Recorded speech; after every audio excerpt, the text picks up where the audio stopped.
आया हूँ डूंगरा जाट, जहाँ प्रियांशी भारद्वाज जो कामयाबी के सफ़र में आगे बढ़े हैं, दिल्ली पुलिस में एसआई के पद पर चयन हुए हैं, अपने परिवार के साथ हैं, उन बुज़ुर्गों के साथ हैं जिनके आशीर्वाद से इस कामयाबी को उन्होंने हासिल किया है। प्रियांशी से हम बात भी कराएंगे आपकी कि किस तरीके से और इस कामयाबी को सफ़र को आसान करा है उन्होंने। पिताजी हैं उनके, और मैं समझ बाबा रेवती सरन शर्मा जो उनके साथ हैं और आशीर्वाद दे रहे हैं उनको। वाकई ये आशीर्वाद है कि प्रियांशी तुम अभी रुकना नहीं है और आगे जाना है। प्रियांशी ने भी एक मैसेज दिया है कि किस तरीके से लड़कियां और बेटियां आगे बढ़ सकते हैं। अगर उनके पेरेंट्स चाहें, उनका परिवार चाहे, तो वो बेटियां भी अपना जो शिखर पर नाम, आसमान पर नाम लिख सकती हैं। मैं नाजिम बेग अपने चैनल में सभी दर्शकों का स्वागत करता हूं। आप देख रहे हैं हमारा चैनल बिग न्यूज 7। मेरे साथ निरंतर बने रहिए, क्योंकि मैं आज आपको रूबरू करा रहा हूं एक उस सफ़र से। मेरे बराबर में बैठे हुए प्रियांशी हैं, जो कि डूंगरा जाट से प्रेमचंद शर्मा जी जो CRPF में तैनात हैं। और मैं सबसे बड़ी बात ये बता दूं कि मैं अभी तक इंटरव्यू ले रहा था और मेरे साथ जितने भी थे सब बॉयज़ थे। मैं भी सोच रहा था इस बार तो लगता है कि बॉयज़ों ने जो है अपना जो है जज्बा दिखा दिया है और बॉयज़ जो सबसे आगे आ गए, लेकिन ऐसा नहीं है। प्रियांशी को मैंने ढूंढ निकाला है, क्योंकि डूंगरा जाट से निवासी है और फिलहाल दिल्ली रहती है।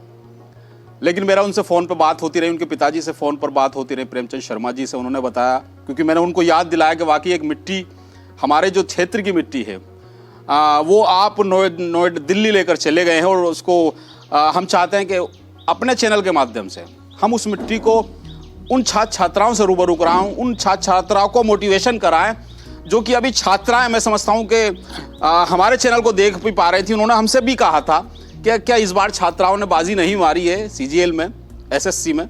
लेकिन अब मैं बता दूं आपको कि SSC में प्रियांशी, जो कि डूंगरा जाट निवासी हैं, और उन्होंने बाजी मारी है। SSI के पद पर दिल्ली पुलिस में चयन हुआ है उनका। अब हम उनसे पूछेंगे कि क्या सफ़र है उनका, किस तरीके से उन्होंने इस जो कामयाबी को हासिल किया है। चलिए मेरे साथ, अब मैं उन्हीं से आपको रूबरू कराता हूँ। प्रियांशी, हम अपने चैनल में खैर मकदम और आपका स्वागत करते हैं। Thank you. अब हम पूछेंगे आपसे कि प्रियांशी, इस समय आपको कैसा लग रहा है, क्योंकि पहले आप एक स्टूडेंट थे आज, लेकिन आप दिल्ली पुलिस में चयन हुए SI के पद पर। कैसा लग रहा है? सर खुशी है, अच्छा लग रहा है। अगर मेहनत करते हैं और उसका फल मिलता है तो काफ़ी खुशी है कि कुछ कर पाए। अच्छा, ये आपका पहला ही अटेम्प्ट था या? हाँ, CPO का तो मेरा फर्स्ट अटेम्प्ट था। क्या रैंक रही थी आपकी इसमें? Sir AIR 333।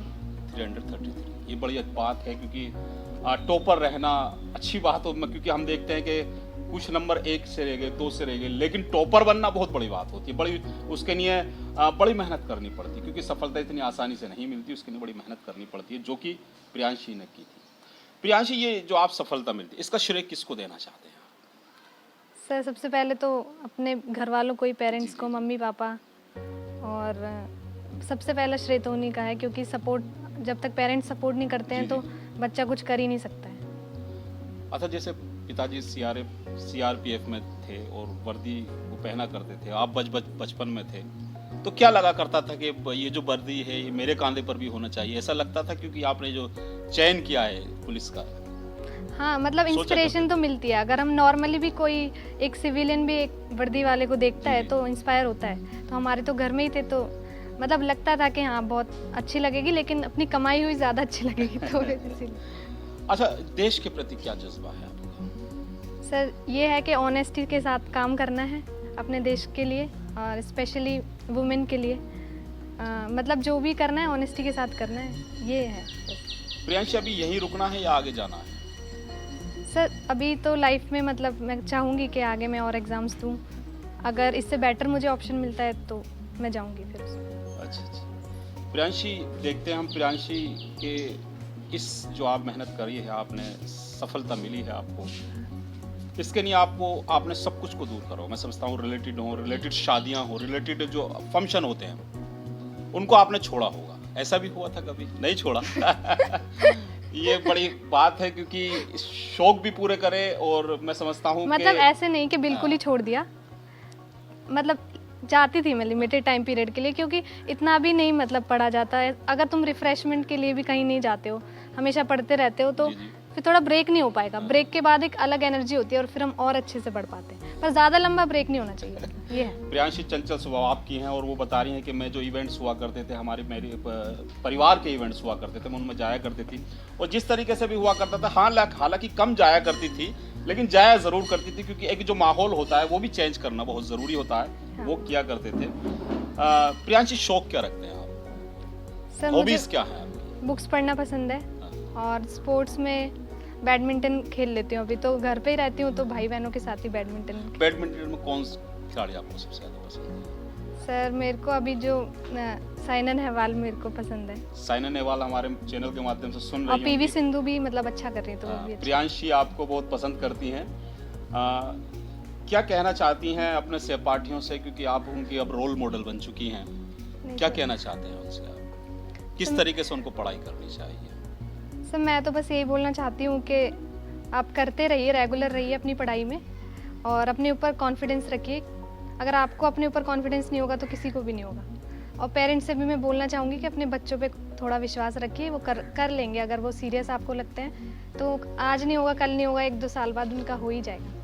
अच्छा, हम देखते हैं कि और जो सर्विस हुआ करती हैं उनमें केवल हमको पढ़ना होता है, लेकिन आप पुलिस में पहुंचे हैं, इसमें फिजिकल भी तैयार करना होता है, आपको ज़मीनी तौर पर भी तैयार होना पड़ता है। इसके लिए कैसे कैसे आप समय करा सर करते थे?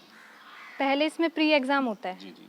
उसके बाद अगर रिजल्ट आता है तो फिर फिज़िकल के लिए करना होता है। तो अगर प्री में अच्छे मार्क्स आ जाते हैं तो आप स्टार्टिंग से अपने फिज़िकल की प्रिपरेशन शुरू कर सकते हैं। तो लड़कियों का ये रहता है कि थोड़ा फिज़िकली एक्टिव कम रहती हैं लड़कियाँ, तो रनिंग पे थोड़ा ज़्यादा ध्यान देना चाहिए। शुरुआत से 1-2 महीने पहले से ही रनिंग पे फोकस करें, फिर बाकी हाई जंप, लॉन्ग जंप फिर वो भी हो जाते हैं। हो जाता है सर। अच्छा, जैसे आप एज ए लड़की हैं, वो गर्ल्स हैं, कभी ऐसी परेशानी, कभी ऐसी दिक्कत का सामना आया हो कभी कि हम देखते हैं बॉयज़ के मुकाबले आपको कभी ऐसा देखा गया हो कि आप गर्ल्स हैं, ऐसा भी कुछ हुआ कभी? सर फॉर्चुनेटली मेरे घर पे तो ऐसा नहीं होता तो इस बात में तो मैं लकी हूँ कि सब कुछ इक्वल है, बल्कि मुझे ही ज़्यादा है, तो मुझे तो ऐसा कोई इंसिडेंट याद है नहीं। क्योंकि आप आत्मनिर्भर बन चुके हैं, उनसे क्या कहना चाहते हैं जो अभी हम देखते हैं कि पेरेंट्स अपनी बेटियों को अपने घर में रखना चाहते हैं, सर उनको पढ़ाई करना नहीं चाहते, उनको आगे बढ़ने के लिए रोकते हैं, उनसे क्या कहना चाहते हैं? सर उनसे मैं बोलना चाहती हूँ कि लड़के भी करते हैं, लेकिन अगर आप लड़कियों को भी उतना ही फैसिलिटीज़ और प्रोवाइड करेंगे तो वो भी आपको उनसे अच्छा रिजल्ट ला के देंगे। लड़कियाँ भी मतलब इंडिपेंडेंट होती हैं, वो ज़्यादा फोकस्ड रहती हैं और उन्हें अगर लगता है कि पेरेंट्स हमें बिलीव कर रहे हैं तो हम भी कुछ अच्छा करें, तो मतलब लड़की लड़कों दोनों को ही आपको इक्वली सपोर्ट करना चाहिए, क्योंकि आज के टाइम में आप हर फील्ड में देखते हैं कि लड़के और लड़कियाँ इक्वली जो है अपना कंट्रीब्यूट करती है मतलब सोसाइटी में। जी जी। मेरे चैनल के माध्यम से वो पेरेंट्स देख पा रहे होंगे और वो बेटियां और बहनें भी देख पा रही होंगी, क्योंकि प्रियांशी उनको मोटिवेशन कर रही हैं, उनको बता रहे हैं कि किस तरीके से आपको पढ़ना है। क्योंकि हम देखते हैं कि हमारी बहन बेटियों को जहाँ समझता हूँ कि पढ़ा लिखा माहौल नहीं होता, वहाँ रोक दिया जाता है कि आप घर में, क्योंकि आप दूसरे घर जाएंगी तो आप वहाँ आपको उस घर जाना है। लेकिन मैं बता दूँ कि प्रियांशी ने आज ये साबित कर दिया है कि हम लड़कियाँ वो भी एक क्षेत्र में आ सकती हैं और अपना जो अपने परिवार का नाम और अपने आप आत्मनिर्भर बनकर उस पूरे परिवार को चला सकते हैं। प्रियांशी, ये बात ठीक है, आपने कहा कि बच्चों को पढ़ाना चाहिए, पेरेंट्स को भी उनका ध्यान रखना चाहिए। क्या जो लड़कियां हैं उनको भी अब जब वो बाहर निकालते हैं उनके पे एक जिम्मेदारी होती है, एक बड़ी जिम्मेदारी होती है जी, उनके बारे में क्या कहना चाहते हैं? क्योंकि पेरेंट्स और पूरा जो आपके मैं समझता हूँ कि सोसाइटी की इज्जत हो, उनकी पेरेंट्स की जो एक इज्जत होती है वो आपके साथ होती है। सर ऐसा कुछ नहीं है, अगर आप लड़कों को निकालते हैं तो उनके हाथ में भी आपकी इज्जत होती है, लड़कियों के हाथ में भी। वो तो लड़के लड़की दोनों पे ही मतलब अपने आप को थोड़ा जो है देख के रिस्पॉन्सिबली करना चाहिए। वो सिर्फ लड़कियों को ही नहीं, लड़कियों के हाथ में ही थोड़ी ना सारी इज्जत और वो सब लटका देंगे आप लोग। लड़कियां और लड़के दोनों को इक्वल रिस्पॉन्सिबिलिटी होनी चाहिए घर के लिए।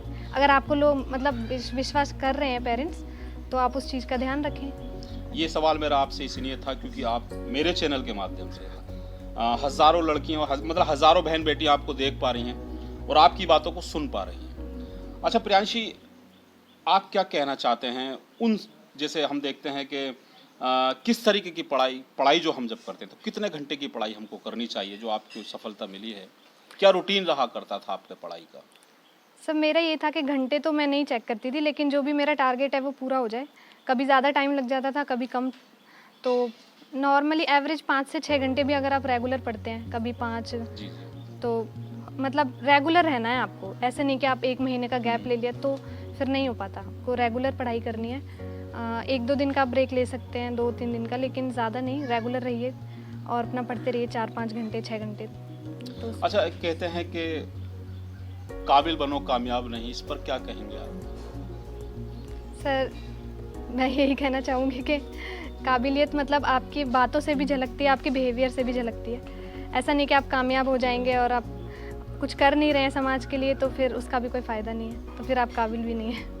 मैं अपने चैनल के माध्यम से बता दूं कि प्रियांशी जो कि दिल्ली रहती हैं और इंटरव्यू खास देने के लिए, क्योंकि वो चाहती हैं कि मेरे क्षेत्र की बहन और जो मेरी सहपाठी हैं और जो मुझको देख पा रहे हैं वो मुझको सुने और मैं उन तक एक मैसेज पहुंचाऊं कि वाकई लड़कियां और जो हमारे घर में, हमारे परिवार में कमज़ोर समझा जाता है, वो कमज़ोर नहीं होती, वो आत्मनिर्भर भी बन सकती हैं, जो कि प्रियांशी बनी है।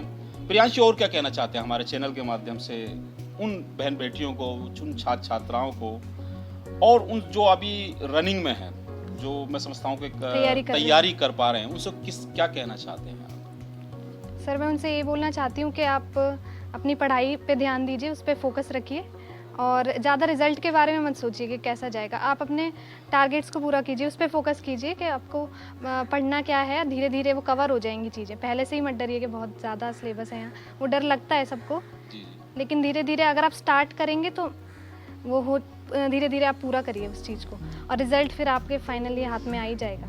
अच्छा, आप क्योंकि आप दिल्ली रह रही हैं तो हमारे, क्योंकि मैं बता सर, मैं दिल्ली लेकिन मेरी जो शुरुआती पढ़ाई है वो इधर से ही हुई है। 6 कौन से स्कूल से हुई थी बताया? सर, शुरुआत में सेंट जोसेफ से हुई थी और उसके बाद फिर हम लोग बुलंदशहर शिफ्ट हुए। बाकी पढ़ाई बुलंदशहर उसके बाद? बाकी बुलंदशहर से ही हुई थी। हाँ। अच्छा, आप काफ़ी, मैं समझता हूँ काफ़ी दिनों बाद अपने गांव डूंगरा जाट आए हैं। कैसा लग रहा, आप माटी पर, आपने अपने गांव की माटी पर कदम रखा है और इस कामयाबी के बाद कदम रखा है कि जिसका सब इंतज़ार करते हैं अपने फ्यूचर में, लाइफ में? सर देखिए, मैं तो मेरे को ऐसा कोई डिफरेंस नहीं लग रहा है, क्योंकि मैं तो नॉर्मल यहाँ पे सबके लिए बहन हूँ, बेटी हूँ, नॉर्मल ही लग रहा है मुझे तो। ऐसा अपने आप में तो कोई चेंज लग नहीं रहा है। अच्छा प्रियांशी, हम देखते हैं कि अच्छा लग रहा है, बस अच्छा लग रहा है कि मतलब लोगों को खुशी हो रही है, थोड़ा फोकस है, कोई इंस्पायर है, वो उस चीज़ से अच्छा लग रहा है बस। जितनी आपको खुशी है उससे ज़्यादा हमारे क्षेत्र, हमारे लोग, हमारे जनपद के लोगों को खुशी है, अपने हमारे क्षेत्र के डूंगरा जाट के ग्रामीणों को खुशी है जहाँ मैं बैठा हुआ हूँ।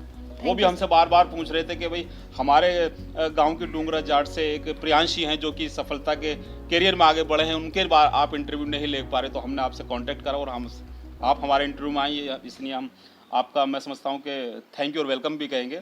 सर नहीं, थैंक यू सो मच आपने लेने। अच्छा प्रियांशी, हमारा इंटरव्यू अब ख़त्म की आखिरी पड़ाव पर है, और क्या कहना चाहते हैं उन क्षेत्रवासियों से जहाँ आप बैठे हुए हैं, डूंगरा जाट से हों या नगर से हों, हमारे जनपद से हों, क्या कहना चाहते हैं उन सभी लोगों से?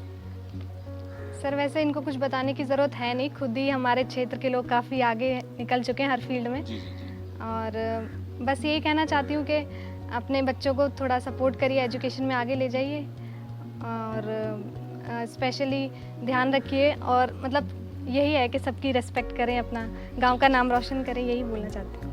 तो ये थे मेरे साथ प्रियांशी, जिन्होंने बताया उनके कामयाबी के सफ़र जो हमारा कार्यक्रम चल रहा है।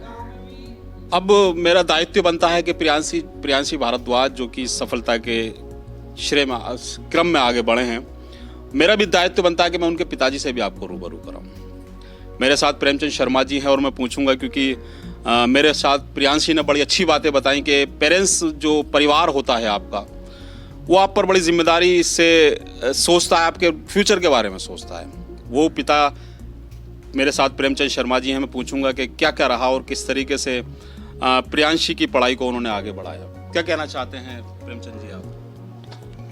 प्रियांशी जब शुरू में यहीं से पढ़ती थी और इसने कठिन परिश्रम किया यहाँ से, और पहले यहाँ से तांगे से जाती थी सेंट जोसेफ में, उसके बाद फिर इसको साइकिल से भी 1 साल गई है। उसके बाद यहाँ से जब बुलंदशहर हम शिफ्ट हुए हैं तो वहाँ फिर ये लीलावती कॉन्वेंट स्कूल में इसका हमने एडमिशन कराया, वहाँ इसने अपनी बाकी की 12 की है। उसके बाद फिर गौतम बुद्ध यूनिवर्सिटी से इसने अपनी BSc किया है। बाकी पॉजिटिव रही है हमेशा, और हमारी तरफ से भी इसको पूरा समर्थन रहा है।